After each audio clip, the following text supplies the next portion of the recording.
cabut blok sahaja. Sekarang ni jom kita cabut dia punya head. Alamak, tu apa tengok. Bukan dia keluar head, tapi sekali dengan blok-blok ni dia terkeluar.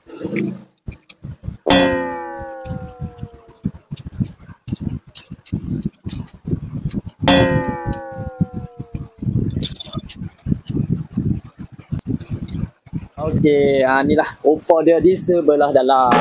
Ni adalah dia punya cenggai. Ni cenggai di sebelah bawah. Gasket head ni aku pakai gasket head yang copper. Dia ada dua, satu yang copper, lagi satu yang hitam. Yang copper dia tebal sikit, 0.5 mm, dan yang hitam tu dia 0.4 mm. Piston ni lah yang aku pakai sekarang ni, nampak? Berapa kan? Aku pakai piston ni sekarang ni. Apa jangan terlupa ni. Push ni apa jangan bagi hilang. Dia ada dua. Ni dia cenggat yang di sebelah bawah. Pastikan di sebelah atas, bahagian atas ni semua clean and clear. Sekarang ni kita cabut dia punya blok ni keluar dulu.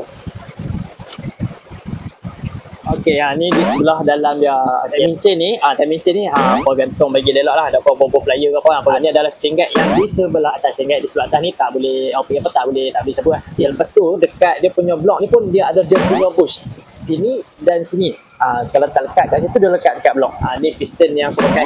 Nampak? Apa tahu piston ni sejenis apa kan? Yalah, benda ni memang apa kena alert sangat-sangat. Ni adalah dia punya lubang laluan minyak lah, flow minyak. So dengan flow minyak ni apa jangan letak gam ke apa sampai tersebat. Kalau flow minyak tu tak dapat naik ke atas, memang jam terus betul. So flow minyak yang tadi tu dia akan lalu dekat sini. Dia akan lalu dekat sini. Tu pada nampak. Ni adalah laluan dia punya flow engine oil. Kat sini kan dia jadi dua bulat, satu bulat besar, satu bulat kecil. Tapi dia jadi hari ni dia jadi panjang terus. Salah. Bagi apa kajian-kajian kan. So aku potong di sebelah tengah tu, aku buat besar terus untuk flow engine tu lebih elok lah. Bush yang di bahagian blok nampak sini dan sini. Dia lekat dekat sini. Blok ni aku pakai yang jenis V, nampak? Tu. Dia jadi curve kat sini. Kalau kan blok semua dia main sama je, tapi ni adalah yang jenis curve. Yang aku pakai ni adalah coating CNC.